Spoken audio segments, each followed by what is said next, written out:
আসসালামু আলাইকুম ওরহমতুল্লাহি ওবরাকাতুহু। ঐতিহ্য পাঠাগারের গল্পের আসরে আপনাদের সকলকে স্বাগতম। আজকে আমরা একটি চমৎকার এবং বাস্তব ঘটনা শুনতে যাচ্ছি, যে ঘটনাটি বর্ণনা করেছেন জনপ্রিয় লেখক মাওলানা মুহাম্মদ মুফিজুল ইসলাম। ঘটনাটি তিনি সন্দ্বীপের পীর হজরত মাওলানা ইদ্রিস সাহেব রহমতুল্লাহি আলাইহির বয়ান থেকে নিয়েছেন। সন্দ্বীপের পীর হজরত মাওলানা ইদ্রিস সাহেব রহমতুল্লাহি আলাইহি তার এই বয়ানটি করেছেন 2002 সনের 26 নভেম্বর দারুল উলুম মাদানীনগর মাদ্রাসায়। তো প্রিয় শ্রোতা বন্ধুরা, চলুন সেই চমৎকার ঘটনাটি শুনে আসা যাক। আব্দুর রশিদ নামের এক যুবক, বয়স বোধ হয় 25 বছরের বেশি হবে না। 2 বছর হলো একটি নামকরা মাদ্রাসা থেকে অত্যন্ত কৃতিত্বের সাথে দাওরায়ে হাদিস পাশ করে মাওলানা উপাধি নিয়ে বের হয়েছেন। এখন সবাই তাকে মাওলানা আব্দুর রশিদ নামেই ডাকে। এ নামেই তিনি সর্বাধিক পরিচিত। গত 1 বছর হলো তিনি বিবাহ করেছেন। নিজ বাড়ি শহরে হলেও বিভিন্ন কারণে তাকে এক পল্লী গ্রামেই বিয়ে করতে হলো। তাছাড়া গ্রামের নৈসর্গিক প্রাকৃতিক দৃশ্য সততই তাকে আকর্ষণ করত। উপরন্তু তাকদিরের লেখা খণ্ডন করার উপায় তো কারোরই নেই। শ্বশুরবাড়ি পল্লী এলাকায় হওয়ার সুবাদে বছরে 8 থেকে 10 বার সেখানে যেতেই হয়। সেখানকার যাতায়াত ব্যবস্থা ততটা উন্নত না হওয়ায় বেশ কিছু পথ তাকে হেঁটেই পাড়ি দিতে হয়। অবশ্য বর্ষা মৌসুমে এ পথটুকু হাঁটতে হয় না, কারণ তখন এ পথে ছোট ছোট নৌকা চলাচল করে। আজ কয়েক মাস হলো মাওলানা আব্দুর রশিদ শ্বশুরবাড়িতে যেতে পারছেন না। পেশাগত ব্যস্ততাই এর মূল কারণ। একদিন ভাবলেন, আত্মীয় স্বজনদের বাড়িতে আসা যাওয়া করা, দেখা সাক্ষাৎ করা এবং যোগাযোগ রক্ষা করে চলাও তো ইসলামের বিধান। সুতরাং আগামী সপ্তাহেই তিনি শ্বশুরবাড়িতে যাওয়ার দৃঢ় সিদ্ধান্ত নিলেন। নির্ধারিত সময়ে মাওলানা আব্দুর রশিদ শ্বশুরালয়ের উদ্দেশ্যে রওনা দিলেন। বর্ষার মৌসুম না হওয়ায় নৌকার পথটুকু তাকে হেঁটেই যেতে হবে, এছাড়া অন্য কোনো উপায় নেই। মাওলানা সাহেব আল্লাহর উপর ভরসা করে শ্বশুরালয়ের উদ্দেশ্যে 1 পা 2 পা করে সামনে এগিয়ে চললেন। মাওলানা আব্দুর রশিদ ছোটবেলা থেকেই রাসূল প্রেমিক ছিলেন, তাই প্রতিটি কাজে কর্মে রাসূলুল্লাহ সাল্লাল্লাহু আলাইহি ওয়াসাল্লামের সুন্নতের অনুসরণ করে চলা তার অভ্যাসে পরিণত হয়ে গিয়েছিল। সুন্নতের প্রতি মোহাব্বত থাকার কারণে বরাবরের মতো এবারও তিনি পথ চলার নিয়মগুলো মেনে চলছেন। রাস্তার ডান দিক দিয়ে হাঁটছেন, এদিক সেদিক না তাকিয়ে নিচের দিকে চেয়ে চেয়ে হাঁটছেন। পথে কোনো মুসলমানের সাথে দেখা হলে তাকে আগে আগে সালাম দিচ্ছেন। কেউ আগে সালাম দিলে ওয়ালাইকুম আসসালাম ওয়া রাহমাতুল্লাহ বলে সালামের জবাব দিচ্ছেন। রাস্তায় কোনো কষ্টদায়ক জিনিস পড়ে থাকলে সম্ভব হলে তা সরিয়ে দিচ্ছেন বা পিছনের ভাইকে বলে দিচ্ছেন। আর মুখে জিকির এবং দিলে দিলে সমস্ত উম্মতের হিদায়াতের ফিকির তো আছেই। যাই হোক, এবার মূল কথায় ফিরে আসি। মাওলানা আব্দুর রশিদ আত্মীয় স্বজন ও প্রিয়জনদের সাথে সাক্ষাতের আশায় এক বুক স্বপ্ন নিয়ে সম্মুখপানে এগিয়ে চলছেন। দীর্ঘক্ষণ চলার পর সামনে একটি ফসলের মাঠ পড়ল। সমস্ত মাঠ জুড়ে গম চাষ করা হয়েছে। সেখানে নির্দিষ্ট কোনো রাস্তা না থাকায় ক্ষেতের সরু আইল ধরেই হাঁটা চলা করতে হয়। এছাড়া অন্য কোনো বিকল্প ব্যবস্থা সেখানে নেই। অবশ্য গ্রামের লোকজন পথ সংক্ষিপ্ত করার উদ্দেশ্যে কোনো কোনো জমির মাঝখান দিয়ে রাস্তা বানিয়ে নিয়েছে। ফলে এসব ক্ষেত্রে তারা জমিনের আইল ধরে ঘুরে না গিয়ে ওই কৃত্রিম রাস্তা ধরেই চলাচল করে। মাওলানা আব্দুর রশিদ শহরের লোক হওয়ায় গ্রামের কিছু কিছু নিয়মকানুন সম্পর্কে ততটা ওয়াকফিহাল ছিলেন না। অবশ্য একজন শিক্ষিত লোক হিসাবে তিনি এতটুকু অবশ্যই জানতেন যে ফসলি জমির মাঝখান দিয়ে চলাচল করা অন্যায়, কিন্তু সময়ের স্বল্পতা হেতু তিনি এতটা ভাবার অবকাশ পাননি। তাই এক সময় তিনি তাড়াহুড়া করে অন্যদের দেখা দেখি একটি ফসলি জমিনের মাঝখান দিয়েই পথ চলতে শুরু করলেন। এ সময় জমিনের মালিক জমিনে কাজ করছিলেন। তার নাম আকরাম খাঁ। শত শত বিঘা জমিনের মালিক হওয়ায় লোকজন তাকে জমিদার আকরাম খাঁ বলেই ডাকত। ব্যক্তিগত জীবনে সৎ হলেও সেই যৌবন বয়স থেকেই তিনি ছিলেন আলেম বিদ্বেষী। হুজুরদের তিনি মোটেও দেখতে পারতেন না। তাদের প্রতি ঘৃণা ও বিদ্বেষের পরিমাণ তার এতটাই প্রবল ছিল যে হুজুর মাওলানাদেরকে কখনো তিনি সালামও দিতেন না। অবশ্য এ অপ্রত্যাশিত মনোভাবের জন্য তাকে ততটা দোষীও বলা যায় না, কারণ কয়েকজন ভণ্ড মৌলবীর খপ্পরে পরেই তিনি এমনটি হয়েছেন। তারা তার সাথে কয়েকটি বিষয়ে মারাত্মক পর্যায়ের প্রতারণা করেছেন, ধোঁকা দিয়েছেন। আর এ থেকেই ধীরে ধীরে হুজুর মাওলানাদের প্রতি তার ঘৃণার মনোভাব দানা বাঁধতে থাকে এবং এক পর্যায়ে তা চরম আকার ধারণ করে। তবে তার একথা খুব ভালো করেই বোঝা উচিত ছিল, মাথায় পাগড়ি, গায়ে আলখেল্লা আর কাঁধে রুমাল ঝুলালেই মাওলানা হওয়া যায় না, বরং খাঁটি মাওলানা হতে গেলে একটি নির্দিষ্ট পরিমাণ পড়াশোনা করতে হয়। এমনকি যারা ইলম শেখে তদনুযায়ী আমল না করে তাদেরকে আমাদের সমাজে আলেম বা মাওলানা বলে আখ্যায়িত করলেও ইসলামী দৃষ্টিকোণ থেকে সে আলেম বা মাওলানা নয়, বরং এরা হচ্ছে নামধারী আলেম। এদের দ্বারা লোকদের উপকারের চেয়ে অপকারই হয় বেশি। এদের দ্বারা ইসলাম ও মুসলমানদের এত বেশি ক্ষতি হয় যা কল্পনা করতে গেলেও গা শিউরে ওঠে। এ সমস্ত বদ্দিন, বেআমল ও নামধারী ভণ্ড আলেমদের জন্যই আকরাম খাঁর মতো হাজারো লোক আলেমদের প্রতি বিদ্বেষ পোষণ করছে। জমিদার আকরাম খাঁ যখন দেখলেন একজন মাওলানা সাহেব ক্ষেতের মাঝখান দিয়ে হেঁটে যাচ্ছেন, তখন এটাকে তিনি মনের ঝাল মেটানোর মোক্ষম সুযোগ মনে করলেন। তিনি কাজ বন্ধ করে চিৎকার করে বলে উঠলেন, মাওলানা সাহেব কোথায় যাচ্ছেন? জি, আমি কিশোরপুর যাব। কিছুটা অপ্রস্তুত হয়ে মাওলানা সাহেব জবাব দিলেন, কিশোরপুর কার বাড়িতে যাবেন? মাওলানা সিরাজউদ্দিন সাহেবের বাড়িতে। তিনি সম্পর্কে আপনার কি হন? শ্বশুর। শ্বশুরের নামের সাথে মাওলানা শব্দটি যুক্ত করে বলায় জমিদার আকরাম খাঁর রাগের মাত্রা শতগুণে বেড়ে গেল। অবশ্য নাম না জানার কারণে আব্দুর রশিদ সাহেবকে অপারগ হয়ে তিনি মাওলানা বলে সম্বোধন করেছেন। আল্লাহ মাফ করুন, তার ধারণায় সকল মাওলানারাই ভণ্ড ও প্রতারক, তাই তাদের সাথে এত বিদ্বেষ। কিছুক্ষণ পর লোকটি ঠাট্টা করে ব্যঙ্গাত্মক স্বরে বলল, আপনি কি চোখে কম দেখেন? কম দেখলে তো চিকিৎসা করে ডাক্তার দেখিয়ে আগেই চশমা নেওয়ার প্রয়োজন ছিল। না কই, আমি চোখে কম দেখি না তো, আমি তো সব ভালোভাবেই দেখছি। চোখে কম না দেখলে ফসলের জমির উপর দিয়ে হাঁটছেন কেন? মাগরিবের জামাত ধরার জন্য আমাকে একটু তাড়াতাড়ি যাওয়া প্রয়োজন, তাই ঘুরে না গিয়ে সোজা পথেই চলছি। তাছাড়া এই পথে অন্যরাও চলছে, তাদেরকে তো আপনি কিছুই বলছেন না। অন্যেরা যাক, তাতে আপনার কি? আপনি একজন মাওলানা মানুষ, আপনি এই অন্যায় করবেন কেন? ভাই, আমাকে ক্ষমা করে দিন, আমি কখনোই আর এরূপ করব না। জমিনের উপর দিয়ে যেতে আমার বিবেকে বাধা দিলেও অন্যদের দেখা দেখি এ পথেই আমি চলে এসেছি, তারপরও এই কাজটি আমার ঠিক হয়নি। মাওলানা সাহেব যতই নম্রভাবে কথা বলছিলেন, জমিদারের ক্রোধের মাত্রা ততই বৃদ্ধি পাচ্ছিল। এক পর্যায়ে তিনি মাওলানা সাহেবকে আপনি শব্দের পরিবর্তে তুমি বলে সম্বোধন করতে লাগলেন। সাথে সাথে এমন বকাবকি ও অশ্লীল ভাষায় গালিগালাজ শুরু করলো যা মুখে উচ্চারণ করতেও বিবেকে বাধে। মাওলানা সাহেব অত্যন্ত ধৈর্য সহকারে সেখানে ঠাই দাঁড়িয়ে, তার মুখ দিয়ে আর একটু কথাও বের হচ্ছে না। জমিদারের কথার কোনো প্রতিবাদও তিনি করছেন না। জমিদার মাওলানার 14 গোষ্ঠী তুলে গালিগালাজ করে চলছেন, রাগে গোস্সায় ফেটে পড়ার উপক্রম।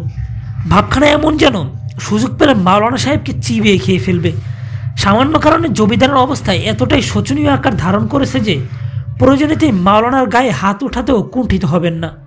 এভাবে বেশ কিছুক্ষণ অতিবাহিত হওয়ার পর আচ্ছা মতো মনের ঝাল মিটাতে পেরে জমিদার কিছুটা শান্ত হলেন। তিনি স্বস্তির নিঃশ্বাস ফেললেন। এই দীর্ঘ সময়ের মধ্যে মাওলানা সাহেব একটি টু শব্দও করলেন না, বরং আবারও তিনি ক্ষমা চেয়ে সেখান থেকে বিদায় নিলেন। জমিদার আকরাম খাঁর উচ্চবাচ্যে কয়েকজন পথিক সেখানে জড়ো হয়েছিল। একজন আলেমের সাথে এরূপ অশুভ আচরণে তারা ভীষণভাবে মর্মাহত হলেন। কারো কারো আখি যুগলে নামলো মেঘলা শ্রাবণের বর্ষা, কিন্তু জমিদারের মুখের ওপর কথা বলার কোনো সাহস তাদের ছিল না। কিছুদূর অগ্রসর হওয়ার পর তারা মাওলানাকে সম্বোধন করে অত্যন্ত বিনয়ের সাথে বলল, হুজুর, কিছু মনে না করলে একটি কথা জিজ্ঞেস করতে পারি? মনে করার কি আছে, যা খুশি নির্দ্বিধায় জিজ্ঞেস করতে পারেন। জিজ্ঞেস করার তেমন কিছু নেই, আমাদের মনে কেবল একটি কৌতূহল যে আলেম বিদ্বেষী জমিদার আকরাম খাঁ আপনাকে এত কিছু বলল, অথচ এর জবাবে আপনি কিছুই বললেন না। এই বিষয়টি আমাদের সীমাহীন আশ্চর্যান্বিত করেছে, তাই এ ব্যাপারে আমরা আপনার নিকট কিছু শুনতে চাই। মাওলানা সাহেব বললেন, দেখুন, তিনি আমার পিতার বয়সী মানুষ, তার সাথে তর্ক করাটাও অন্যায়।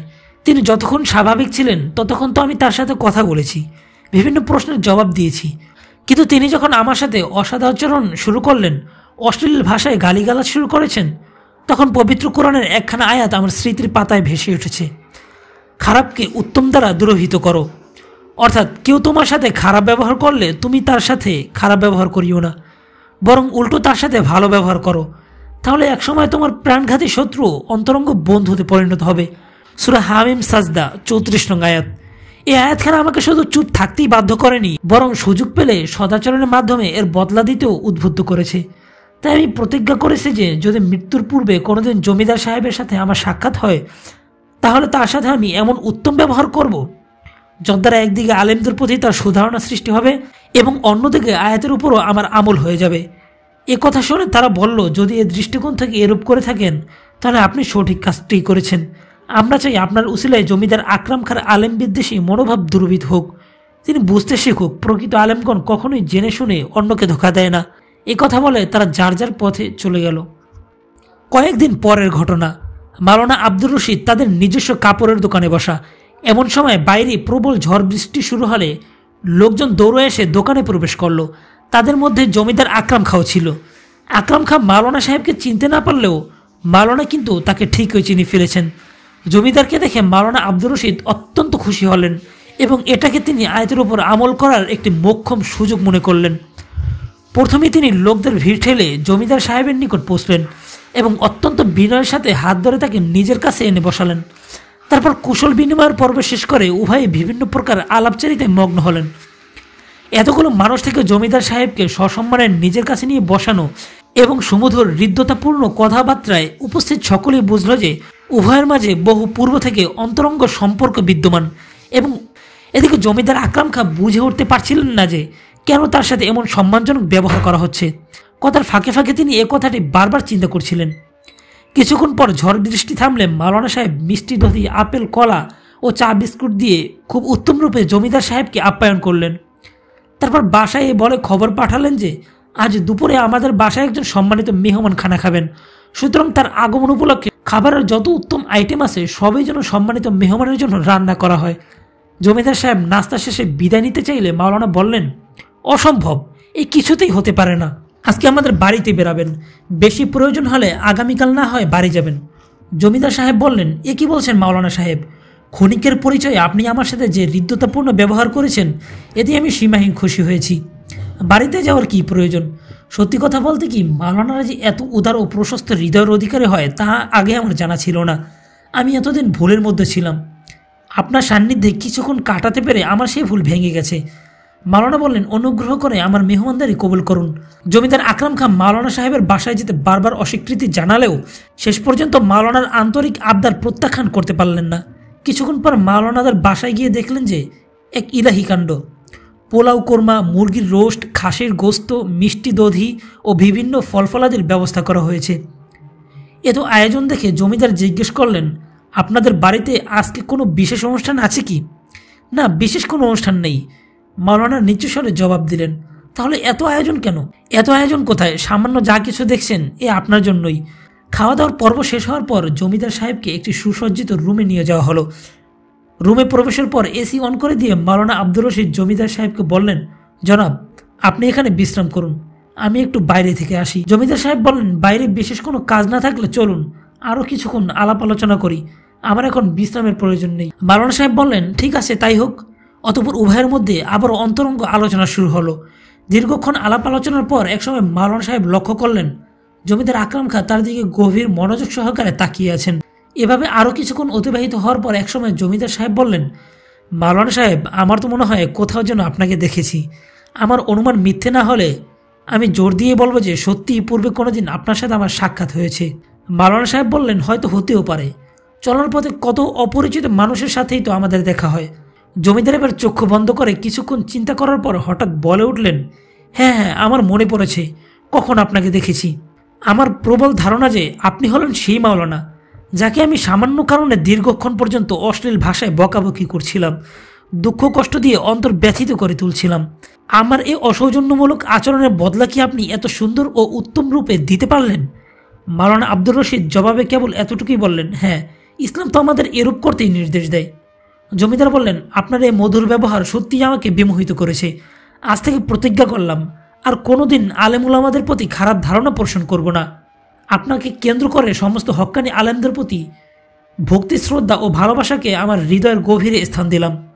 আলেমদেরকে এখন মোহাব্বত করব, তাদের সাথেই উঠা বসা চলাফেরা করব। এর কিছুক্ষণ পর আসর নামাজ আদায় করে জমিদার সাহেব বিদায় নিলেন। যাওয়ার পূর্বে তিনি মাওলানাকে বললেন, আপনি অবশ্যই পরিবার পরিজন সহ আমাদের বাড়িতে যাবেন। পরবর্তীতে একদিন দেখা গেল সত্যিই জমিদার সাহেব মাওলানাকে তার পরিবার সহ তাদের বাড়িতে নিয়ে গেলেন। 3 দিন পর্যন্ত আদর আপ্যায়ন করলেন। তারপর মাওলানা সাহেব একরকম জোর করে সেখান থেকে সকলকে নিয়ে বাসায় চলে এলেন। এরপর দীর্ঘকাল পর্যন্ত এই দুই পরিবারের মধ্যে আত্মার এই সম্পর্ক অব্যাহত ছিল। বিভিন্ন উপলক্ষে একে অপরের বাড়িতে আসা যাওয়া করতেন, খাওয়া দাওয়া করতেন, কখনো বা রাত্রিও যাপন করতেন। এভাবে সদাচরণের ফলে আত্মীয়তার সম্পর্ক না থাকা সত্ত্বেও দুটি পরিবারের মাঝে আত্মার সম্পর্ক গড়ে উঠেছিল। তো প্রিয় শ্রোতা বন্ধুরা, আমরাও কি পারি না এই ঘটনা থেকে শিক্ষা নিয়ে অধমের সাথে উত্তম ব্যবহার করতে, খারাপের সাথে ভালো ব্যবহার করতে? তাহলেই তো সমাজে শান্তি প্রতিষ্ঠিত হবে, মানুষের মনুষ্যত্ব পরিপূর্ণরূপে বিকশিত হবে। মনে রাখবেন, উত্তম ব্যবহারকারীর সাথে উত্তম ব্যবহার করা অনেক সহজ, কিন্তু এটা কোনো উত্তম চরিত্রের পরিচয়ক নয়। বরং খারাপ আচরণকারীর সাথে ভালো ব্যবহার করা যেমন কঠিন, তেমনি তা উত্তম চরিত্রের পরিচয়কও বটে। আল্লাহ পাক আমাদের সকলকে সহি বুঝ নসিব করুন এবং সকলের সাথে উত্তম আচরণ করার তৌফিক দান করুন। আজকের গল্পের আসর এখানেই সমাপ্ত। কথা হবে, গল্প হবে অন্য কোনো গল্পের আসরে। ততক্ষণ পর্যন্ত ভালো থাকবেন, সুস্থ থাকবেন। আল্লাহ হাফেজ। আসসালামু আলাইকুম ওয়া রাহমাতুল্লাহি ওয়া বারাকাতুহু।